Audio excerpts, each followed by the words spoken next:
Docteur Baka, Oui, je vous écoute. allez, vas-y, c'est à toi. En attendant de notre ami, notre confrère de la Mauritanie. Bonjour, bonjour à tous. Je passe le bonjour depuis le Niger, un pays où il fait chaud actuellement parce qu'il fait 42 degrés, mais aussi avec des hommes très chaleureux, une population très chaleureuse. Donc, Niger à ne pas confondre avec Nigeria. Je Oui. remercie l'AMU de nous avoir fait l'honneur, l'association nigérienne d'urologie, à travers ma modeste personne, pour participer à cette journée sur l'incontinence urinaire féminine. Et merci beaucoup au président de l'AMU, Dr M. Cherki, pour votre leadership dans ce domaine. Je profite aussi pour remercier mon maître, professeur Saf, qui est sur place, qui est mon maître, qui m'a formé dans l'urologie. Je suis un pur produit du Maroc et c'est le Maroc est ma deuxième patrie. Bon, pour parler un petit peu de l'Afrique subsaharienne, comme mes prédécesseurs viennent de le dire, il n'y a pas beaucoup d'études dans le domaine de l'incontinence. Il y a beaucoup de disparités dans les fréquences liées probablement à l'origine des femmes interrogées, milieu urbain, milieu rural, aussi au design et aux questionnaires utilisés, aussi à la façon dont ces questionnaires sont administrés. Donc, il y a une étude datant de 10 ans qui a été faite par l'équipe de professeur Yang qui a ciblé 3 capitales africaines, Dakar, N'Djamena et Mauritanie, avec un questionnaire qui a concerné plus de 3000 femmes. On a trouvé une fréquence de prévalence de 17,7%. Dans cette étude, le questionnaire utilisé n'a pas été précisé. Mais on voit aussi des taux très bas au Nigeria, dans l'étude de Oludosu, avec plus de 5000 femmes interrogées, mais qui proviennent de milieux divers, milieux urbains et ruraux. Tout à côté, près de nous, au Burkina, dans une petite étude qui a concerné à peu près 759 femmes, on voit une fréquence prévalence de 21,3%. Alors, quand on descend vers l'Afrique centrale et un peu orientale, on voit des fréquences qui sont assez élevées, mais probablement liées au mode d'administration du questionnaire, parce que là, ils ont utilisé des sages-femmes et des matrones, ce qui peut supposer que les femmes sont plus à l'aise quand c'est des femmes qui les interrogent.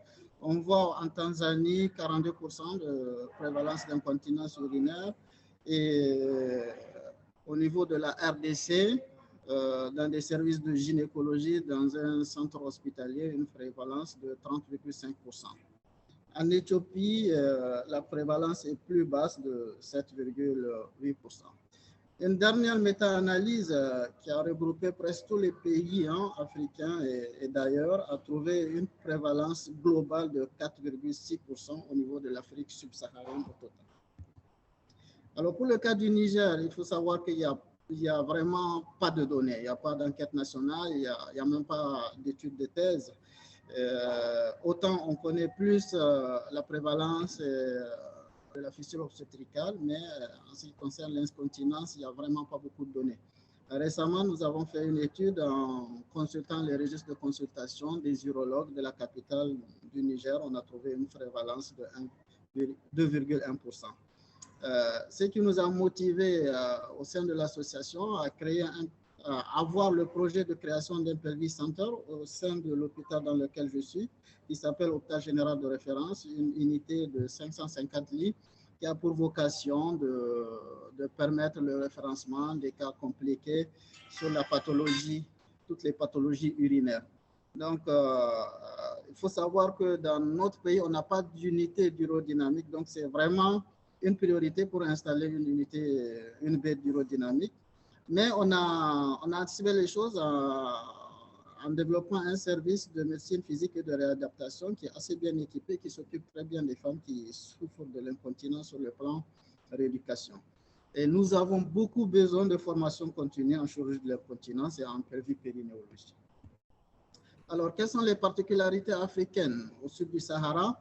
Alors, les prévalences, elles est-ce qu'elles sont réelles? C'est pas sûr de dire qu'elles sont réelles parce que il y a beaucoup de sous-déclarations et toutes les études qu'on vient de montrer ciblent des femmes en milieu urbain, ce qui ne représente pas la totalité des femmes. Dans le diagnostic, il y a des différences aussi parce que les questionnaires ne sont pas les mêmes. Et quand ces questionnaires sont adaptés aux langues locales, ça ne donne pas toujours le même message. Il y a la stigmatisation de l'incontinence urinaire liée à la stigmatisation des femmes qui souffraient de fistules et beaucoup de femmes ne font pas la différence entre l'incontinence ordinaire et la fistule obstétricale. Et il y a la question de tabou aussi. Alors, le milieu urbain, milieu rural, beaucoup de ces études concernent les femmes en milieu urbain et périurbain et pas les femmes en milieu rural. Il y a aussi le contexte africain qui est multiculturel et multiethnique. Donc, les problèmes d'incontinence sont appréhendés de façon plus ou moins différente en fonction de l'origine, de la tradition, des us et des coutumes de nos populations. Ce qui fait que c'est vraiment difficile d'avoir des statistiques tout à fait fiables. Voilà. Donc, c'est ce que je voulais dire par rapport aux particularités africaines, la prévalence et l'état actuel au Niger. Je vous remercie.